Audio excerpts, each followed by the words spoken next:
आपल्या खोट्या कल्पना आहेत. आई वडिलांमुळे आपल्याला जन्म मिळाला किंवा आपल्या पूर्वजांमुळे जन्म मिळाला. कोणाचा जन्म कोणामुळे कोणाला प्राप्त होत नाही. आपण जन्माला आलो आपल्या कर्मानं आलोय. निमित्त मात्र संसारात येण्याची प्रक्रिया आहे. कोण्यातरी आईवडिलांच्या पोटी जन्म घ्यावा लागतो. ती निसर्गाचा नियम आहे, प्रक्रिया आहे. मग आईवडिलांच्या पोटी जन्माला आलो म्हणजे आईवडिलांच्या कर्मानं नाही आलो, आपण आपल्या कर्मानं आलो. आपले पूर्वकर्म कसे आहेत त्यानुसारच आपल्याला फळ प्राप्त होते. जर आईवडिलांच्या कर्मानं आपण आलो असतो, इथं प्रश्न निर्माण होते.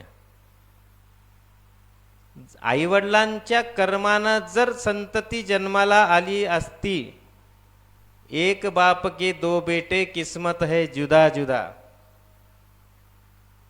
एक बाप के दो बेटे किस्मत है जुदा जुदा. एक बना है जहां शाह का, एक बना है गदा गली का. घडते की नाही असं?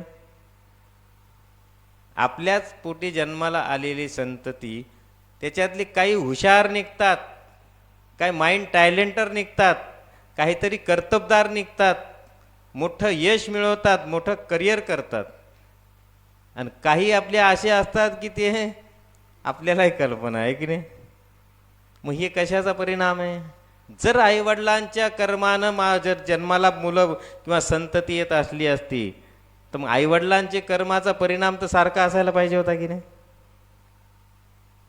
एकाच आईवडिलांच्या पोटी जन्माला आलेला एक अडाणी राहतो आणि एक सुशिक्षित होतो, असं कसं घडतं? कोणाच्या ज्या कर्मानुसार आपण जन्माला येत नाही, तर जीव जन्माला हा येतो स्वतःच्या कर्मानं येतो. मग पूर्व प्रारब्धात जशा प्रकारचे कर्म या ठिकाणी या जीवाकडून घडलेले आहेत त्यानुसार याला जन्म प्राप्त होतो. माणसाच्या योनीमध्ये आपल्याला जन्म मिळाला म्हणजे कुठेतरी पाप आणि पुण्याचा तराजू या ठिकाणी समतोल प्रमाणात आला. माणसाचा जन्म केव्हा मिळतो? जास्त पुण्य झाल्यानंतर मिळतो असं म्हणताय का? किंवा जास्त पाप झाल्यानंतर मिळते असं आहे का? अति पाप झाल्यानंतर राक्षसाचा जन्म मिळतो.